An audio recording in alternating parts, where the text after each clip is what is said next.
Assalamualaikum warahmatullahi wabarakatuh. Perkenalkan, nama saya Nur Faiz, NIM 1220033. Saya akan menjelaskan fikih zakat. Orang-orang yang berhak menerima zakat dan orang-orang yang tidak berhak menerima zakat. Pengertian zakat. Menurut bahasa zakat artinya tumbuh dan berkembang atau menyucikan, karena zakat akan mengembangkan pahala pelakunya dan membersihkan dari dosa. Dalam pengertian syar'i, zakat adalah sejumlah harta yang diwajibkan Allah Subhanahu wa taala diambil dari harta tertentu untuk diserahkan kepada yang berhak menerimanya dengan syarat tertentu. Orang-orang yang berhak menerima zakat. 1. Fakir. Fakir adalah orang yang tidak mempunyai harta dan pekerjaan untuk mencukupi biaya hidup sehari-hari. 2. Miskin. Fakir dan miskin sebenarnya memiliki keadaan yang hampir sama.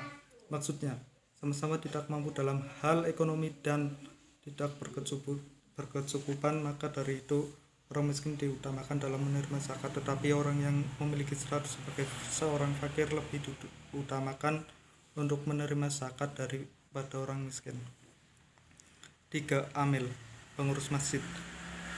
Amil adalah pengurus yang ditugaskan untuk mengumpulkan kemudian membagikan zakat.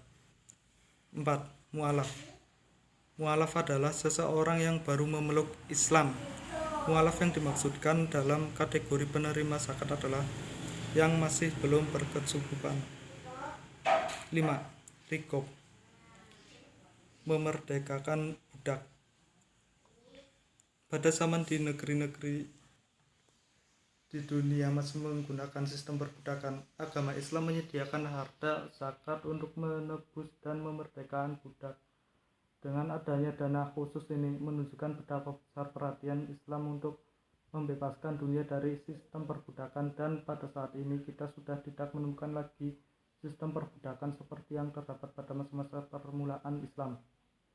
6. Ghorim, orang yang berhutang dan sudah terdesak sedangkan ia tidak sanggup membayarnya, maka dapat melaporkan nasibnya kepada panitia zakat agar ia mendapatkan bantuan tersebut, baik berupa pembayaran secara keseluruhan atau hanya sebagian. 7. Sabilah.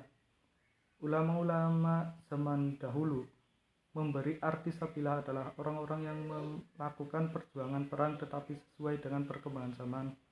Sabilah adalah segala usaha menegakkan dan mengembangkan agama. 8. Ibnu Sabil, orang yang sedang dalam perjalanan. Menurut jumhur ulama, Ibnu Sabil adalah musafir yang melakukan suatu perjalanan bukan untuk maksiat dan dalam perjalanan itu mereka kehabisan bekal. Orang-orang yang tidak berhak menerima zakat. 1. Orang kaya. Zakat tidak seharusnya diberikan kepada orang yang sudah kaya. Rasulullah bersabda, tidak ada hak zakat untuk orang kaya dan tidak pula orang yang masih kuat bekerja. Hadis riwayat Al-Nasai. Rasulullah SAW menegaskan bahwa ahlu bait tidak boleh menerima zakat. Adapun ahlu bait, beliau adalah semua keturunan Bani Hashim dan Bani Abdul Muthalib. 3. Orang non-muslim.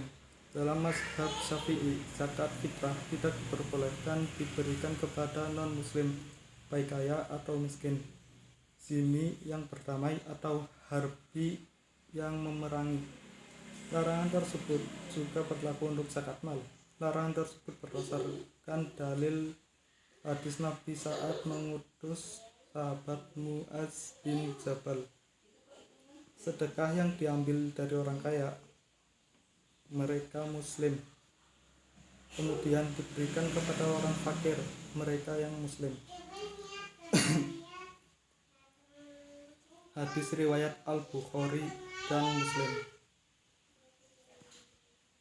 5. Orang-orang yang nafkahnya menjadi tanggungan musaki.